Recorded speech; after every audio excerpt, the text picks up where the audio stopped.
Hello everyone, myself Ritika. আমার আরও একটি ব্লগে আপনাদেরকে স্বাগত জানাই।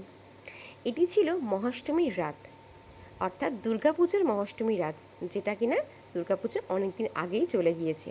কিন্তু তাও দুর্গাপুজোর আমেজটা একটু তাজা করার জন্য আমি একটু দেরি করে ভিডিওটা পোস্ট করছি।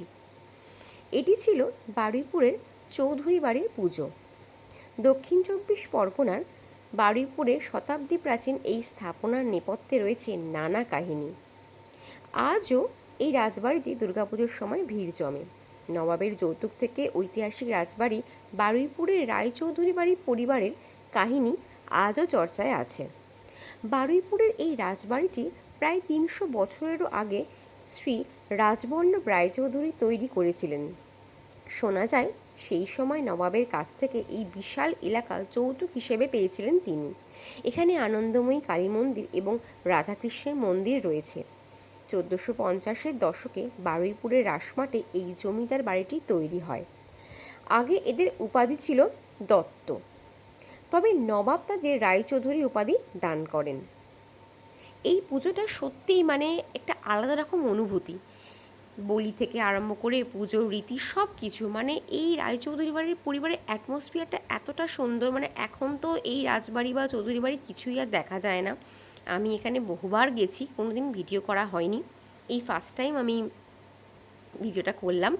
তো একটু আপনাদের সাথে শেয়ার করবো বলে, আর কিছুই না। কম বেশি অনেকেই এই রাজবাড়ি সম্পর্কে বা এই বাড়ি সম্পর্কে অনেক কিছুই জানেন বা দেখেওছেন, তাও আমার মনে হলো একটু ভিডিও করে আপনাদের সামনে শেয়ার করি আপনাদের সঙ্গে, সেটাই আমি শেয়ার করেছি।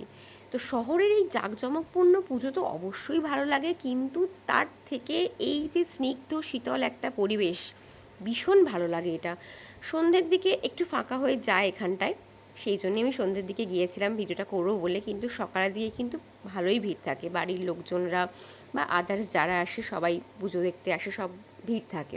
সন্ধ্যেবেলায় যে যার মতো ঠাকুর দেখতে যায় বলে ভিড়টা আর কি কমে যায়। তো দেখুন এত সুন্দর একটা পরিবেশ, আর সেই পুরনো চৌধুরী বাড়ির দালান, সেই দালানে পুজো, সেই প্রতিমা ভীষণই সুন্দর লাগে। কথিত আছে দেবী দুর্গার প্রতিমা নিরঞ্জনের পর নীলকণ্ঠ পাখিকে ছাড়া হয়। কথিত আছে সেই নীলকণ্ঠ পাখি নাকি মহাদেবকে গিয়ে খবর দেন যে মা আসছেন।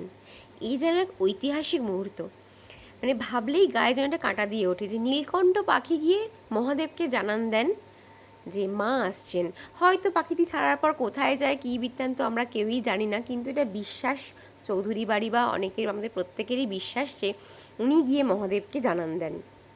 দেখুন ঠাকুরটা এত সুন্দর লাগছে, আমার তো ভীষণ ভালো লেগেছে। সেই ঝাড়, সেই দালান, সেই পুরনো দিনের সব কিছু, ভীষণই একটা সুন্দর একটা ব্যাপার এখানে থাকে। যারা যাননি তারা একবার হলেও এই বারুইপুরের রাজবাড়িতে দুর্গাপুজোর সময় গিয়ে দেখে আসবেন। হ্যাঁ, হয়তো অত জাঁকজমকপূর্ণ পুজো না হলেও এখানেও কিন্তু খুব ভালো করে এবং বড় করেই পুজোটা হয়। এই বাড়ি যারা আছেন, যারা বাইরে থাকেন, তারা পুজোর সময় সবাই বাড়ি চলে আসেন, তো বেশ আনন্দে কাটে। যাদের বাড়িতে পুজো হয় তারা জানেন যে বাড়ির পুজোর ফিলটা কী। তো আমি কম বেশি সবার থেকেই এই সব ইনফরমেশানগুলো পেয়ে আপনাদেরকে দিয়েছি।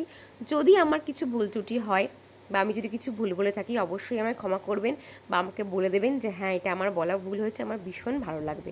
তো কেমন লাগলো আমার এই ভিডিওটি অবশ্যই জানাবেন। ধন্যবাদ।